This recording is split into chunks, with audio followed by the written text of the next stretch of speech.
మార్కాపురం జిల్లా రాయవరం బస్ ప్రమాదంపై అధికారులు దర్యాప్తు ముమ్మరం చేశారు. ప్రమాదం ఎలా జరిగిందనే దానికి సంబంధించి ఫోరెన్సిక్ టీం ఆధారాలు సేకరించేందుకు ప్రయత్నిస్తోంది.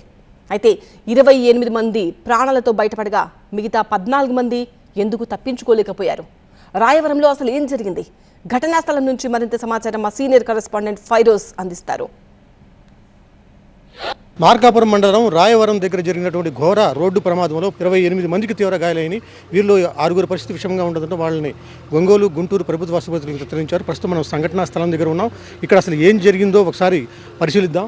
ఇప్పుడు ఈ హరికృష్ణ ట్రావెల్స్కి చెందినటువంటి ఈ బస్సు వేగంగా వస్తూ ఉదయం తెల్లవారుజామున 5 గంటలు దాటిన తర్వాత దానికి ఎదురుగా వస్తున్నటువంటి ఇంకో టిప్పర్ ట్రాక్టర్ను ఢీకొట్టడం జరిగింది. ఈ ఢీకొట్టిన సంఘటనలో ఒకసారిగా ఈ టిప్పర్కి సంబంధించినటువంటి డీజిల్ ట్యాంకర్ బ్లాస్ట్ కావడం వల్ల ఒకసారిగా మంటలు వ్యాపించాయి. ఆ మంటలు ఈ బస్సుకు ముందు భాగంలో తగలడంతో బస్సులో కూడా మంటలు వ్యాపించాయి. ఈ మంటలు వ్యాపించడంతో ఒకసారిగా నిద్రలో ఉన్నటువంటి ప్రయాణికులు బయట చాలామంది ఈ కిటికీల అద్దాలు బద్దలు కొట్టుకొని బయటకు దూకారు. ఈ దూకుతున్న క్రమంలోనూ ఒక ప్రయాణికుడు దూకబోయి అతను అక్కడే చిక్కుకొని ఆ మంటల్లోనే అక్కడ సజీవ దహనమైన పరిస్థితి కూడా చూసాం. మరోవైపున ఈ బస్సు మొత్తం కూడా పూర్తిగా దగ్ధమైన పరిస్థితి. ఈ ఘటనలో బస్సులో 2 డ్రైవర్లు ఉన్నారు. ఒక డ్రైవర్ చనిపోగా మరో డ్రైవరు అలాగే క్లీనర్ గాయపడ్డారు. టిప్పర్కి సంబంధించినటువంటి డ్రైవర్ కూడా సురక్షితంగానే బయటపడ్డాడు.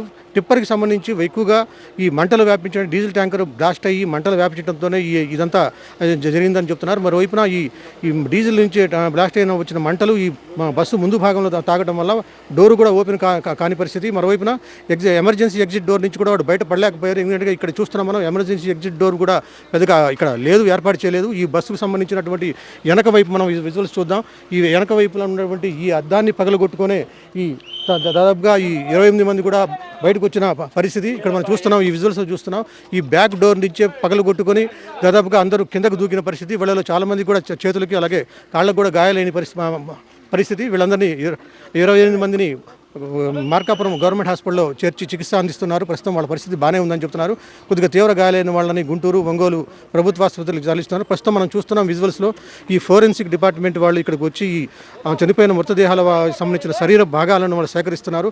అలాగే ఫోరెన్సిక్ డిపార్ట్మెంట్కి ఇది చేసుకుని దాంట్లో DNA టెస్టులు కూడా చేసి ఈ బంధువులకు అప్పగించే కార్యక్రమం రేపు మధ్యాహ్నం లోపల జరుగుతుందని ట్రాన్స్పోర్ట్ మినిస్టర్ రాంప్రసాద్ రెడ్డి కూడా చెప్తున్నారు. అలాగే హోంమంత్రి అనిత కూడా ఇక్కడికి వచ్చారు. ఇక్కడ పరిస్థితి DGP హరీష్ కుమార్ గుప్తాతో కలిసి వచ్చి ఇక్కడ ఉన్న పరిస్థితిని సమీక్షించి అలాగే ఈ బస్సు జరిగినటువంటి ప్రమాదాలు జరిగినటువంటి కారణాలను కూడా మేము తెలుసుకుంటాం. అలాగే అవసరమైతే వాళ్ళపైన కేసులు కూడా చెప్తూ ఉంటున్నారు.